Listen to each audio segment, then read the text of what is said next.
তুই তো সেই জিনিস, তবে দেখেই তো আমার নেশা হয়ে গেল।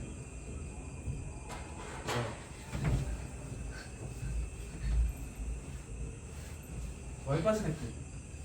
আরে এখানে ভয় পাওয়ার কিছু নাই, এখানে সবসময় আনন্দ হয়, বুঝছস?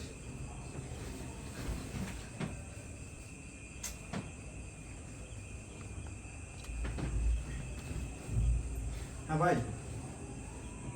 আরে ভাই, আপনার অপেক্ষায় থাকতে থাকতে তো আমি একদম হয়রান হয়ে গেছি ভাই, আর থাকতে পারলাম না, শুরু করে দিছি। আচ্ছা আচ্ছা ভাই, ঠিক আছে। আচ্ছা আচ্ছা, আপনার এসে বলেন। শোন, আগে ভাই আইবো, ভাই করবো, তারপরে আমি, বুঝছস? দেখ,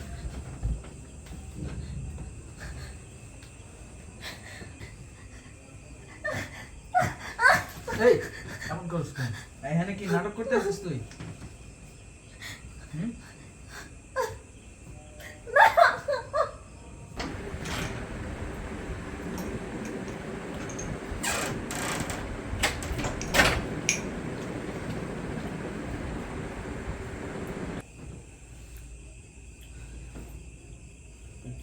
ওয়াও, ব্যাপার দেখেই তো চোখে নেশা লেগে গেল।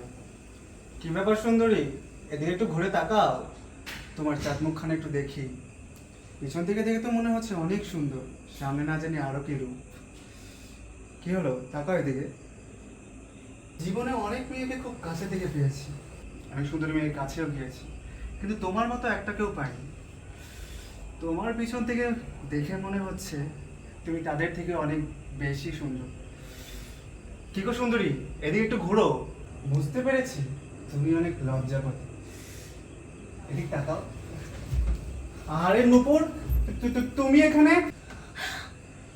আমি এখানে কেন সেটা পরে বলছি, তার আগে বলো তুমি এখানে কি করছো? এই, আমি ছেলে মানুষ, আমি এখানে আসতেই পারি। তুই মেয়ে মানুষ, তুই এখানে কি করছিস? এই কি বললে তুমি? তুমি ছেলে মানুষ বলে প্রতিতালয়ে আসবে? তুমি কাদের কাছে আসো? ছেলেদের কাছে আসো নাকি মেয়েদের কাছে আসো? আমি এখানে এসেছি বলে তোমার খুব গায়ে লাগছে, তাই না? এই, একদম চুপ। তোর মুখে এই কথা মানায় না। আমি মেয়ে হয়ে যদি একটা প্রতিতালয়ে না আসি, তাহলে তুই কাকে সময় দিস? আমার মতোই কোনো না কোনো মেয়ের সাথেই তো সময় কাটানোর জন্য তুই এই প্রতিতালয়ে আসিস, তাই না? আর আমাকে কি বলছিলি আমি কেন প্রতিতালয়ে আসি, শুনতে চাস তুই?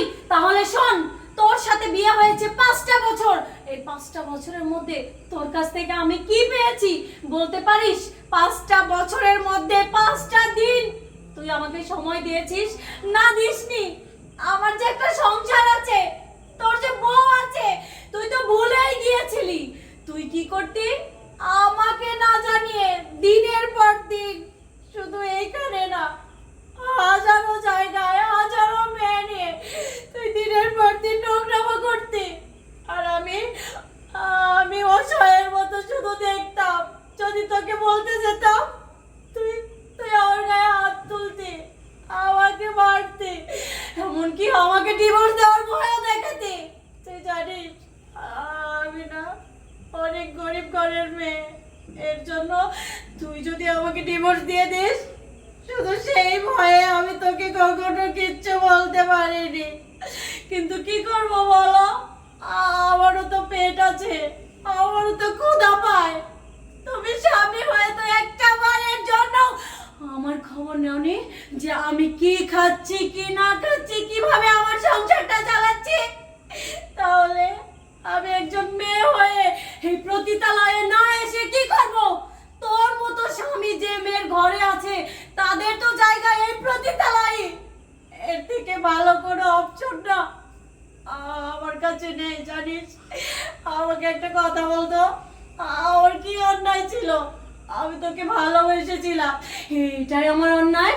দিনের পর দিন তোর অত্যাচারগুলো আমি মুখ বুজে সহ্য করেছি, এটাই আমার অন্যায়? আমি মন থেকে তোকে ভালোবেসেছি, তোর সাথে একটু ভালো থাকার জন্য সব কিছু ছেড়ে তোর কাছে এসে হাজার অত্যাচার নির্যাতন মুখ বুজে সহ্য করেছি। আর তুই তুই কি করেছিস? আমাকে না জানিয়ে দিনের পর দিন অন্য মেয়েদেরকে নিয়ে ফষ্টি নষ্টি করেছিস, আমাকে ধোকা দিয়েছিস। আমার কি অন্যায় ছিল বল? নূপুর, তুমি থামো। আমি জানি আমি যেগুলো করেছি অনেক বড় অন্যায় করেছি, এই অন্যায় ক্ষমা হয় না। কিন্তু তুমি তোমাকে অনেক ভালোবাসো, তুমি আমাকে ক্ষমা করে দিও প্লিজ। তোমার কাছে ক্ষমা চাওয়ার কোনো ভাষা আমার কাছে নেই, তারপর আমি তোমার কাছে ক্ষমা চাইছি। দেখো, তুমি আমাকে যেগুলো বললে, তুমি আমাকে চোখ খুলে দিয়েছো। তুমি এতক্ষণ যে কথাগুলো আমাকে বললে না, সেগুলো শুনে আমার চোখ খুলে গেছে। আমি এই ধরনের কাজ আর কখনো করব না। তোমার কাছে আমি ক্ষমা চাইছি, আমি তোমার পায়ে পড়ছি, কিন্তু তুমি আমাকে ক্ষমা করে দাও প্লিজ। দেখো, ওটা তুমি তুমি আমার পায়ে পড়লে যে আমার পাপের ঘর আরো বেড়ে যাবে, কিন্তু আমিও না ইচ্ছে করে খারাপ হইনি। শুধুমাত্র তোমার অবহেলা পেতে পেতে একটা সময় সহ্য করতে না পেরে আমি নিজেও যে কখন খারাপ হয়ে গেছি আমি বুঝতে পারিনি। আর তুমি যখন তোমার ভুল বুঝতে পেরেছো, আমার আর কিছু বলার নেই। আমি আমি তোমাকে ছেড়ে কোথায় যাব বলো? আজকে এই দিনের জন্য আমরা দুজনেই তো সঠিক পথে ফিরে আসলাম, তাই না? আজকের পর থেকে আমাদের সুন্দর একটা সংসার হবে, যেখানে কেউ থাকবে না, শুধু তুমি আর আমি থাকবো। চলো, এই নরকে আর এক সেকেন্ডও না, আমরা এখনই চলে যাবো। চলো। ঠিক আছে, চলো।